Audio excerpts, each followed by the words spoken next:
Selamat pagi semuanya, saudara sekalian. Saya Dr. Sujoko, dosen Fakultas Bisnis Humaniora UT Yogyakarta. Di pagi hari ini saya akan mencoba untuk menjelaskan materi mengenai strategic manajemen sebuah perusahaan. Saudara, kalau kita mencoba untuk melihat situasi ekonomi global saat ini, ada kecenderungan saat ini dan ke depan nanti ada istilah VUCA, yaitu singkatan dari V yang pertama adalah velocity. Maksudnya apa? Itu maksudnya adalah sebuah perkembangan bisnis global yang sangat cepat sekali berubahnya. Itu yang V pertama. Dan yang kedua adalah U. Apa artinya? U adalah uncertainty. Maksudnya kondisi saat ini dan ke depan nanti itu penuh dengan unsur ketidakpastian global. Yang ketiga adalah C, yaitu kompleks. Permasalahan bisnis sekarang ini tumpang tindih, kompleks problemnya. Itu C. Yang terakhir adalah A, yaitu apa? Ambiguity. Arah bisnis tidak jelas, ambigu. F-nya ke disruption environment.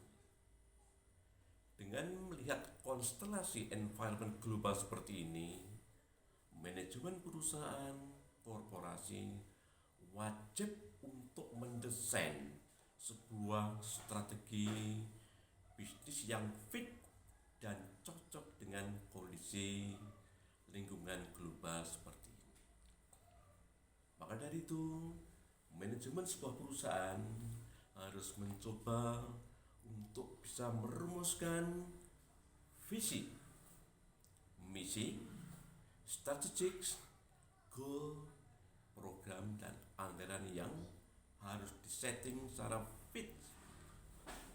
Maka dari itu, kalau kita bicara visi itu adalah sebuah situasi yang akan diwujudkan oleh perusahaan ke depan nanti, bisa 10 tahun yang akan datang, 15 tahun yang akan datang, yang akan diachieve oleh perusahaan menjadi perusahaan yang berlevel global, bidang jasa, manufacture, dan lain-lain. Visi tersebut akan bisa tercapai jika manajemen mempunyai misi yang jelas. Misi itu adalah cara, roadmap mencapai visi yang akan dicapai di waktu yang akan datang. Pentingnya visi, misi perusahaan untuk memberikan guidance bagi manajemen perusahaan untuk melangkah ke depan nanti seperti apa. Maka dari itu, visi itu harus betul-betul dirumuskan secara strategik, berdasarkan aspek yang melingkupi semuanya, yaitu environment eksternal dan environment internal. Maka dari itu, perusahaan perlu men-scanning environment dari aspek eksternal, akan timbul opportunity dan ancaman atau threat, sekaligus mencoba untuk scanning environment internal untuk melihat strength-nya di mana, kekuatannya di mana, dan kelemahannya di mana. Itu adalah faktor scanning environment, harus kita lakukan seperti itu. Dalam konteks manajemen strategik, kita mencoba untuk merumuskan visi, misi, dan tujuan. Tujuannya apa perusahaan itu? Ingat, tujuan perusahaan itu ada stake-nya. Kalau kita bicara horizon waktunya jangka panjang, tujuan perusahaan adalah untuk meningkatkan nilai perusahaan. Yaitu apa? Nilai perusahaan adalah sebuah nilai yang mencangkup urusan kemakmuran web dari si pemilik perusahaan. Kalau perusahaan yang sudah go public, nilai perusahaan bisa diproksikan dengan harga pasar saham. Kenapa harga pasar saham? Karena konteksnya jika harga pasar saham itu menaik atau meningkat, maka kemakmuran pemilik saham akan menjadi meningkat. Itu di-endorse dengan signaling theory dan Philip Jasmine theory namanya. Yang kedua adalah perusahaan yang belum go public. Apa proksinya? Proksinya adalah kita menggunakan discounted cash flow namanya. Oke, berikutnya. Pada tataran manajemen strategik, kita punya 3 tahapan, yaitu strategic planning, kemudian implementasi di lapangan seperti apa, ketiga adalah controlling. Proses perumusan visi, misi, tujuan, strategik itu adalah proses yang mengarah ke strategic plan-nya seperti apa. Tidak kalah pentingnya adalah aspek bagaimana strategi itu diimplementasikan di lapangan. Membutuhkan apa? 1.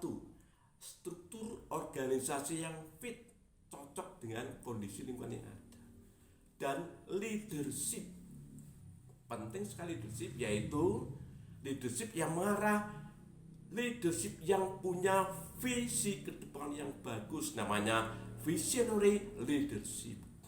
Dan strong leadership itulah yang terpenting dalam perusahaan.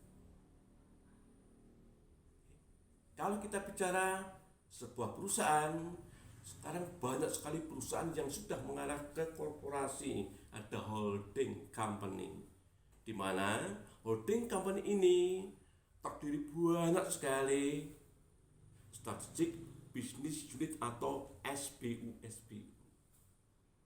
Maka dari itu, dalam konteks strategik ada level. Yang pertama adalah level corporate strategic. Kita bicara malah portfolio yang ada dalam perusahaan itu sendiri. Kita mencoba untuk melihat bagaimana strategi perusahaan secara holding seperti apa.